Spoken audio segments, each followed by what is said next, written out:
سورہ ابراہیم جیسے آپ جانتے ہیں کچھ صورتیں پروفٹس کے نام پہ ہے، ابراہیم علیہ السلام، ہود علیہ السلام، یوسف علیہ السلام، یونس علیہ السلام. سو ابراہیم علیہ السلام کا بھی اس میں واقعہ آئے گا. آیت نمبر 9 میں ہم نے دیکھا ہے نحمدہ نصلی علی رسول الکریم اما بعد، 13ویں پارے میں ہے یہ وما ابریو. تو آیت نمبر 9 میں بتایا گیا ہے کہ الم یاتکم نبأ الذین من قبلکم قوم نوح و عاد، کیا تمہارے پاس تم سے پہلے کے لوگوں کی خبر نہیں ہوئی؟ یعنی جو خبر بتایا جا رہا ہے کہ انفارم کیا جا رہا ہے کہ پریویس نیشنز کے بارے میں، وَثَمُودَ وَالَّذِينَ مِن بَعْدِهِمْ لَا تَعْلَمُوهُمْ إِلَّا اللَّهُ جَاءَتْهُمُ رُسُلُهُم بِالْبَيِّنَاتِ فَرَدُّوا أَيْدِيَهُمْ فِي أَفْوَاهِهِمْ وَقَالُوا إِنَّا كَفَرْنَا بِمَا أَرْسَلْتُم بِهِ وَإِنَّا لَفِي شَكٍّ مِّمَّا تَدْعُونَنَا إِلَيْهِ مُرِيبٍ. جو پریویس نیشنز کے بارے میں بتایا جا رہا ہے، کیا تمہارے پاس پریویس نیشنز کی بات نہیں آئی ہے؟ آیت نمبر 9 میں آپ غور کریے تو اس میں کیا مینشن کیا جا رہا ہے، جیسے کہ ان سے ان پیغمبروں نے کہا، انہوں نے کہا کہ تمہارے حقیقت اس کے سوائے کچھ بھی نہیں کہ تم ایسے ہی انسان ہو. جو پریویس جو آیت ہے اس سے ہم کنٹینیو کریں گے، کیونکہ ان کا انکار کیا تھا کہ تم لوگ جو پروفٹس ہے، رسول ہے، you are like normal human being. تم یہ چاہتے ہو کہ ہمارے باپ دادا جن کی عبادت کرتے تھے آئے ہیں اسے ہمیں روک دے، لہٰذا کوئی صاف معجزہ لے کر آؤ. پھر فالوئنگ آیا میں بتایا جاتا ہے کہ ان سے ان کے پیغمبروں نے کہا ہم واقعی تمہارے جیسے انسان ہیں، لیکن اللہ اپنے بندوں میں سے جس پر چاہتا ہے خشوع احسان حکم کے بغیر تمہیں کوئی معجزہ لا دکھائے، اور مطلب اللہ تعالیٰ جسے چاہے یہ جو تعلیمات ہے دیتا ہے، لیکن اللہ کے اذن کے بغیر، اللہ کے پرمیشن کے بغیر معجزہ نہیں دکھا سکتے. تو پھر آخر ہم کیوں اللہ پر بھروسہ نہ رکھیں جبکہ اس نے ہمیں ان راستوں کی ہدایت دی ہے جن پر ہمیں چلنا ہے، اور تم نے ہمیں جو تکلیفیں پہنچائی ہے ان پر ہم یقین صبر کریں گے، اور جن لوگوں کو بھروسہ رکھنا چاہیے ان کو اللہ ہی پر بھروسہ رکھنا چاہیے. تو اب یہاں پر کیا ہے کہ کس طرح یعنی قوم نوح ہے اور عاد ہے، سمود ہے، اور ان کے بعد والوں کے جنہوں نے سوائے اللہ تعالیٰ کے اور کوئی نہیں جانتا، تو ان کے پاس ان کے رسول معجزات لائے، لیکن انہوں نے اپنے ہاتھ اپنے منہ میں دبا لیا. مطلب جب صاف کہہ دیا کہ جو کچھ تمہیں دیا گیا یا بھیجا گیا ہے ہم اس کے منکر ہیں، جب معجزے دیے گئے تو انکار کر دیے لوگ، اور جس چیز کی طرف تم ہمیں بلاتے ہو ہمیں تو اس میں بڑا بھاری شبہ ہے. کیوں ان لوگ انکار کر رہے تھے؟ کہہ رہے کہ وَإِنَّا لَفِي شَكٍّ مِّمَّا تَدْعُونَنَا إِلَيْهِ مُرِيبٍ. شک بھی ہے اور مریب ریب سے ہے، ایسا شک جو ریسلیس کرنے والا ہے، اور شک بھی ہے. پھر فرمایا جاتا ہے ان کے رسولوں نے انہیں کہا کہ کیا حق اللہ سبحانہ تعالیٰ کے بارے میں تمہیں شک ہے جو آسمان اور زمین کا بنانے والا ہے؟ قالت رسلہم افی اللہ شک فاطر السماوات والارض. اللہ کے بارے میں تم شک کرتے ہو جو اللہ تعالیٰ فاطر السماوات والارض، جو آسمان اور زمین بنانے والا ہے، بنایا ہے، کہ بنانے والا ہے وہ تو تمہیں اس لیے بلا رہا ہے کہ تمہارے تمام گناہیں معاف فرما دے.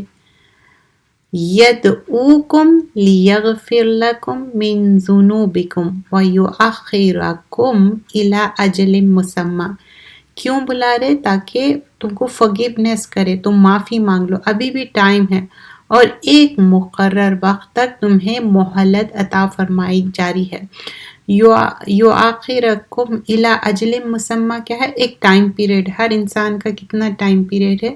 جب تک کہ اس کی ڈیتھ نہ ہو جاتی، اس کا موت کا فرشتے نہیں آ جاتے.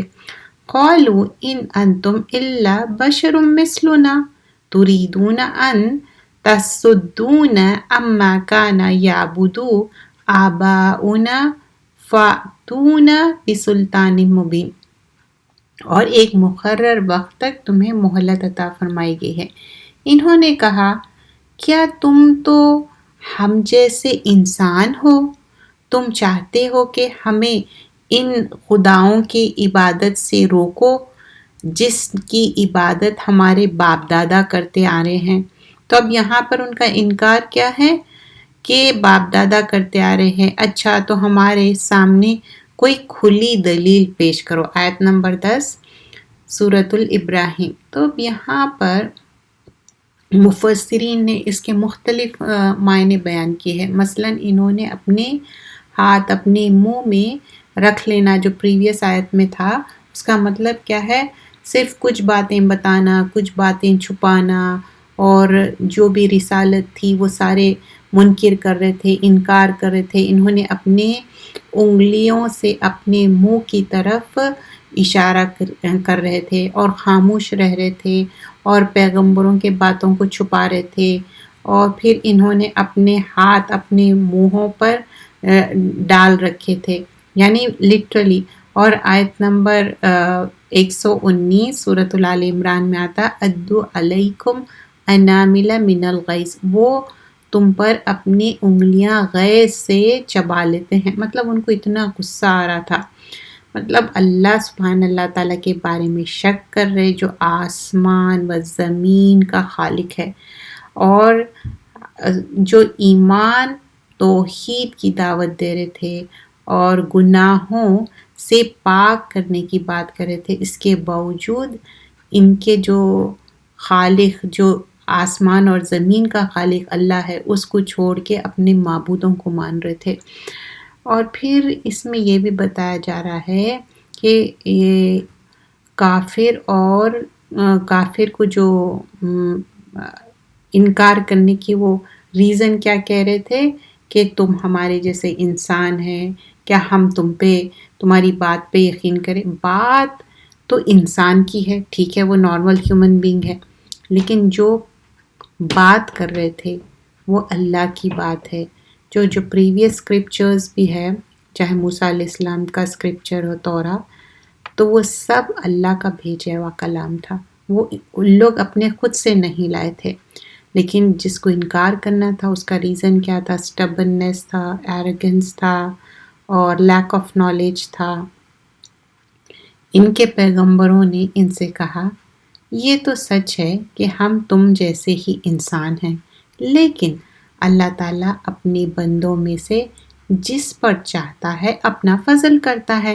اللہ کے حکم کے بغیر ہماری مجال نہیں کہ ہم کوئی معجزہ تمہارے لیے لا دکھائے، اور ایمان والوں کو صرف اللہ ہی پر بھروسہ رکھنا چاہیے. آیت نمبر 11 میں کیا ہے؟ قالت لهم رسلهم ان نحن الا بشر مثلکم. تو وہ کیا کہنے لگے؟ یس دیٹس ٹرو، ہم آپ کے جیسے بشر ہے، انسان ہے، نارمل ہیومن بینگ ہے، مثلکم.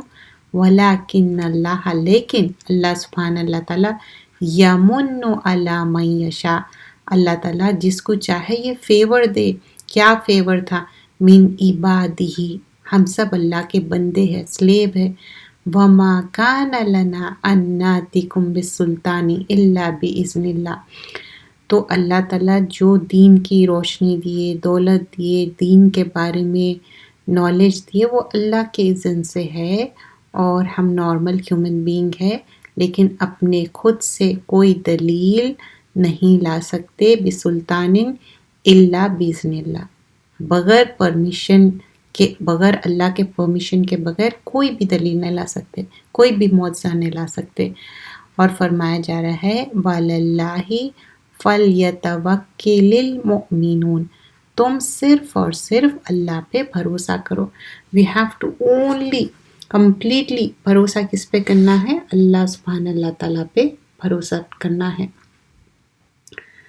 تو انکار، آج بھی لوگ انکار کرتے، کہتے کہ 1400 سال پرانا دین ہے، ہم اس پہ کیوں ایمان لائے، اتنے چینجز ہو گئے، دین میں کیوں چینج نہیں، دین اتنا مشکل ہے اب اس کو فالو کرنا. جو انسان نہیں کرنا چاہتا تو وہ نہیں کرنا چاہتا فالو، اس کے لیے انکار کرنے کی کوئی بھی وجوہات ہو سکتی ہے. آخر کیا وجہ ہے کہ ہم اللہ تعالیٰ پر بھروسہ نہ رکھیں جبکہ اس نے ہمیں ہمارے راہ سمجھائی ہے؟ تو اب ان لوگ کہہ رہے کہ جو رسول ہے، پروفٹس ہے، کیا وجہ ہے کیوں ہم اللہ پہ بھروسہ نہ کریں؟ وَمَا لَنَا أَلَّا نَتَوَكَّلَ عَلَى اللَّهِ فَقَدْ هَدَانَا سُبُلَنَا وَلَنَصْبِرَنَّ عَلَى مَا آذَيْتُمُونَا وَعَلَى اللَّهِ فَلْيَتَوَكَّلِ الْمُتَوَكِّلُونَ. آخر کیا وجہ ہے کہ ہم اللہ تعالیٰ پر بھروسہ نہ رکھیں جبکہ اس نے ہمیں ہماری راہ سمجھائی ہے؟ وہ اللہ تعالیٰ ہے جو ہم کو صحیح راہ دکھایا. کیا ریزن ہے ہم کیوں نہ مانیں اللہ سبحانہ اللہ تعالیٰ کو؟ وہ اللہ جو ہمیں سمجھائے اور صحیح راستہ دکھائے.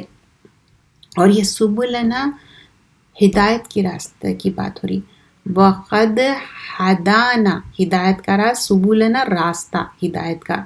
اور ولنصبرن یہاں پر شورلی بھی آ رہا اور ڈیفینیٹلی اللہ ہی ہماری مدد کرنا ہے اور صبر کرنا ہے یہاں پر. اور تم ہمیں دو گے، ہم ان پر صبر ہی کریں گے. توکل کرنے والوں کو ہی لائق ہے کہ اللہ پر توکل کرے. اور فرماتے ہیں علامہ آذیتمونا وعلی اللہ فلیتوکل المتوکلین.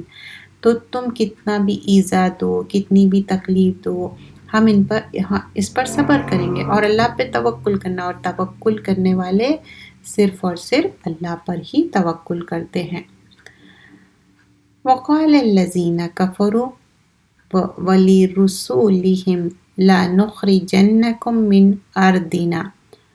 اب آگے کیا فرمایا جا رہا ہے کہ تم ہمیں دو گے ہم تم جو بھی ایذا دے رہے ہیں ہم اس پہ صبر کریں گے اور توکل کریں گے. اور توکل کرنے والے اللہ پہ کمپلیٹ توکل کرتے.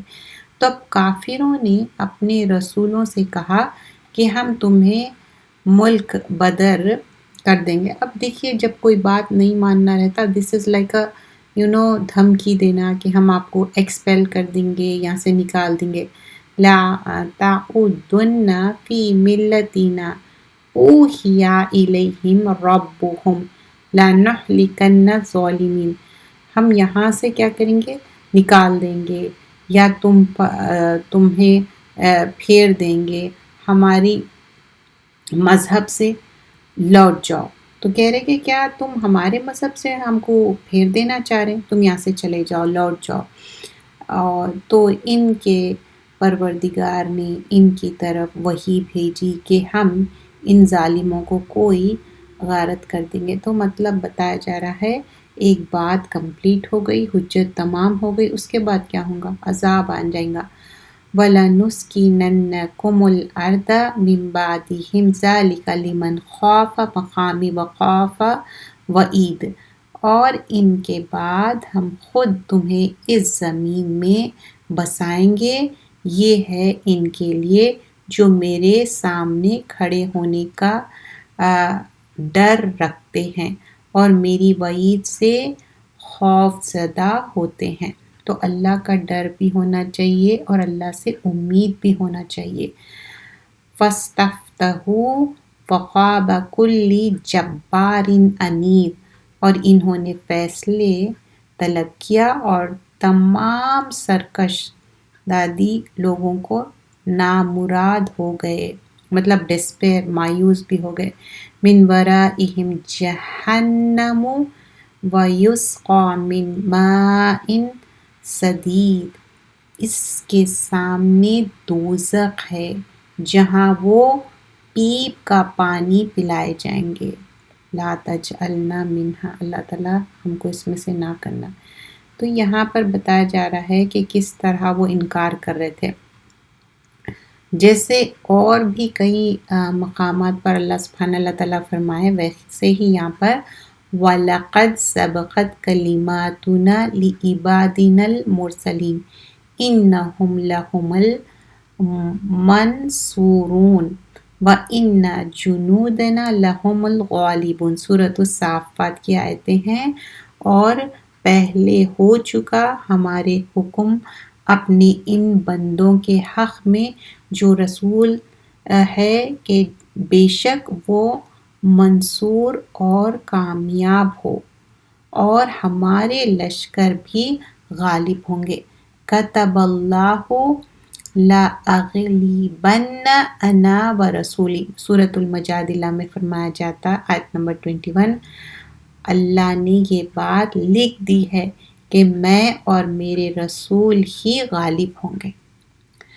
اور پھر یہ جو مضمون بھی اللہ نے کئی مقامات پر بیان فرمایا ہے، مثلاً وَلَقَدْ كَتَبْنَا فِي الزَّبُورِ مِن بَعْدِ الذِّكْرِ أَنَّ الْأَرْضَ يَرِثُهَا عِبَادِي الصَّالِحُونَ، سورۃ الانبیاء کی 105 آیت میں ہے، ہم نے لکھ دیا زبور میں نصیحت کے پیچھے کے آخری زمانے کے وارث ہوں گے میرے نیک بندے۔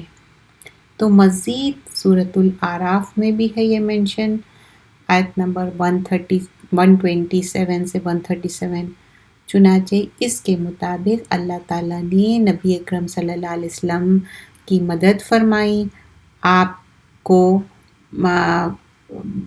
مکہ سے ان لوگ نکالے، لیکن چند سال کے بعد آپ فتح مکہ ہوا اور داخل ہوئے، اور ان اخلاق جو یہ ساری چیزیں بتایا جا رہا ہے کہ لا تثریب علیکم، کہے کہ سب کو معاف فرمائیں گے، صلاۃ اللہ وسلامہ علیہ، جس طرح دوسرے مقام پر فرمایا وَأَمَّا مَنْ خَافَ مَقَامَ رَبِّهِ وَنَهَى النَّفْسَ عَنِ الْهَوَىٰ فَإِنَّ جَنَّةَ هِيَ الْمَأْوَىٰ، سورۃ النازعات کی آیت نمبر 40 اور 41 میں، جو اپنے رب کے سامنے کھڑے ہونے سے ڈرے گا اور اپنی نفس کو خواہش سے روک رکھے گا، یقیناً جنت اس کے ٹھکانہ ہے۔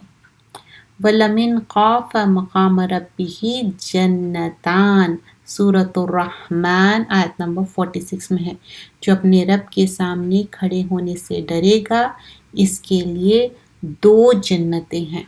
جو پریویس آیتیں ہیں اس کا ریفرنس قرآن کی آیتوں میں دوسرے قرآن کی آیتوں کا ریفرنس ہوگا، تو یہاں پر بھی قرآن کی آیتوں میں قرآن کی آیتوں کا ہی ریفرنس ہے۔ پھر اس قافلہ جو ظالم مشرک بھی ہو سکتے، تو انہوں نے بالآخر اللہ سے فیصلہ طلب کیا، یعنی اگر یہ رسول صلی اللہ علیہ وسلم سچے ہیں تو یا اللہ ہم کو اپنے عذاب کے ذریعے سے ہلاک کر دے، جیسے کہ مشرکین مکہ نے کہا۔ تو اللہم ان کان ھذا ھو الحق من عندک فامطر علینا حجارۃ من السماء او ائتنا بعذاب علیم، سورۃ الانفال کی آیت نمبر 32 میں بھی بیان کیا گیا ہے۔ اور جب کہ ان لوگوں نے کہا اے اللہ اگر یہ قرآن آپ کی طرف سے ہے، واقعی ہے، تو ہم پر آسمان سے پتھر برسا دیجئے یا ہم پر کوئی دردناک عذاب واقع کر دیجئے۔ تو یہاں پر بھی ان لوگ کیا کر رہے تھے، عذاب مانگ رہے تھے، اور کہہ رہے تھے کہ اگر یہ پروفٹ صحیح میں پروفٹ ہے، یتجرأہ ولا یکاد یسیغہ ویأتیہ الموت من کل مکان وما ہوا بمیت ومن ورائہ عذاب غلیظ۔ اب جیسے مشکل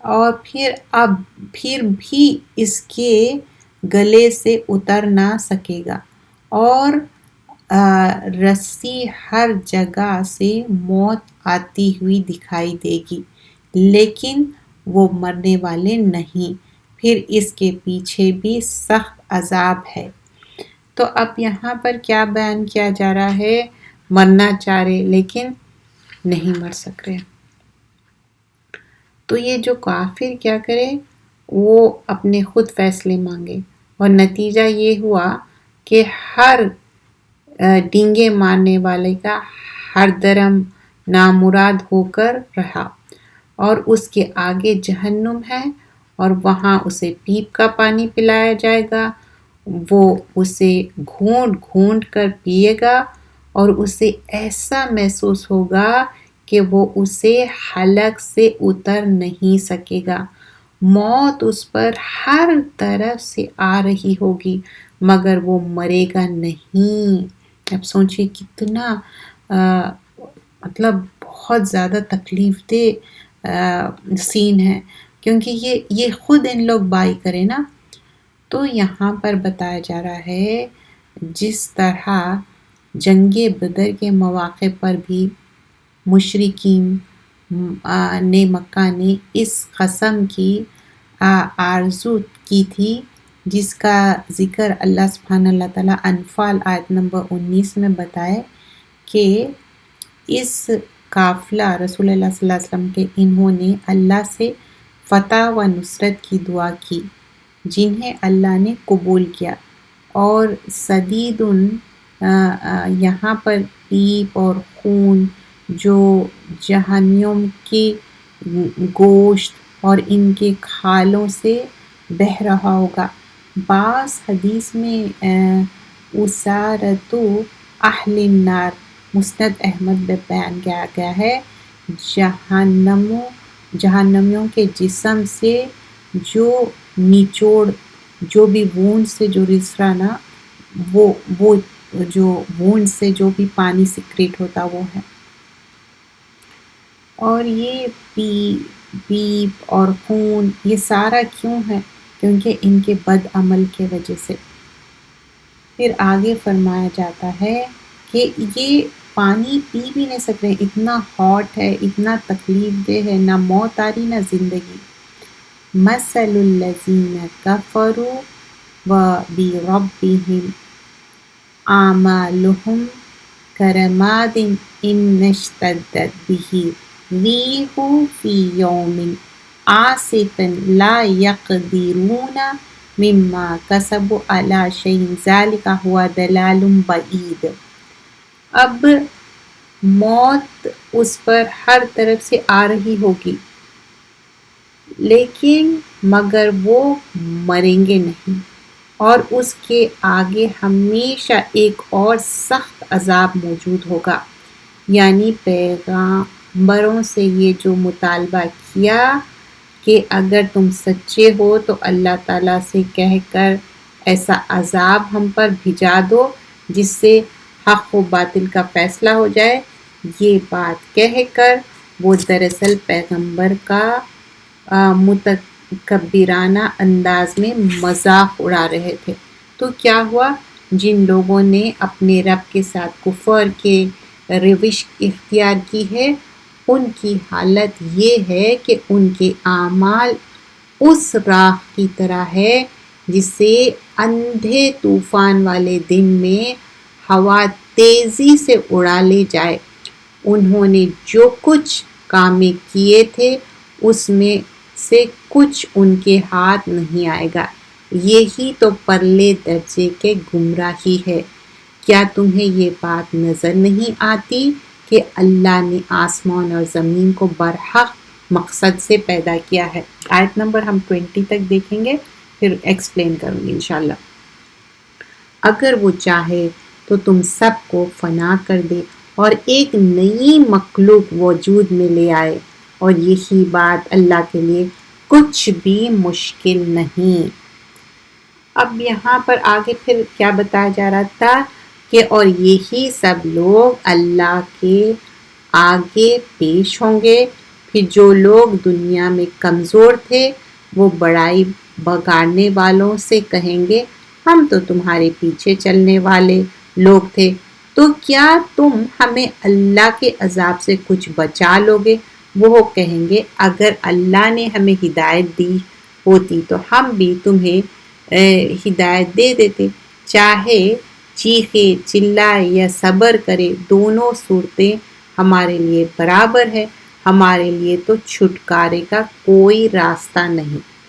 تو اب یہاں جو کافر لوگ جو دنیا میں بڑائی بیان کر رہے تھے کہ اچھے کام بھی کرتے، مثلاً غریبوں کے امداد وغیرہ، یا اللہ تعالیٰ کی سنت یہ ہے کہ ان کے ایسے اچھے کاموں کے بدلے انہیں دنیا ہی میں دے دیا جاتا، لیکن آخرت میں ان کا کوئی بھی ثواب نہیں ملتا، کیونکہ وہاں ثواب ملنے کے لیے ایمان شرط ہے، تو لہٰذا آخرت میں وہ اعمال ان کے کچھ کام نہیں آتے۔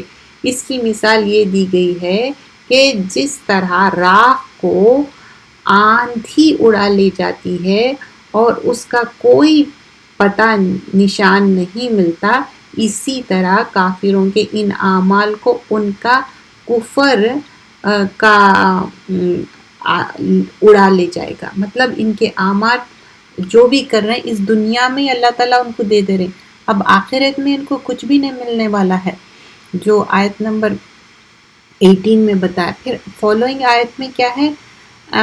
أَلَمْ تَرَ أَنَّ اللَّهَ خَلَقَ السَّمَاوَاتِ وَالْأَرْضَ بِالْحَقِّ إِنْ يَشَاءْ يُذْهِبْكُمْ وَيَأْتِ بِخَلْقٍ جَدِيدٍ۔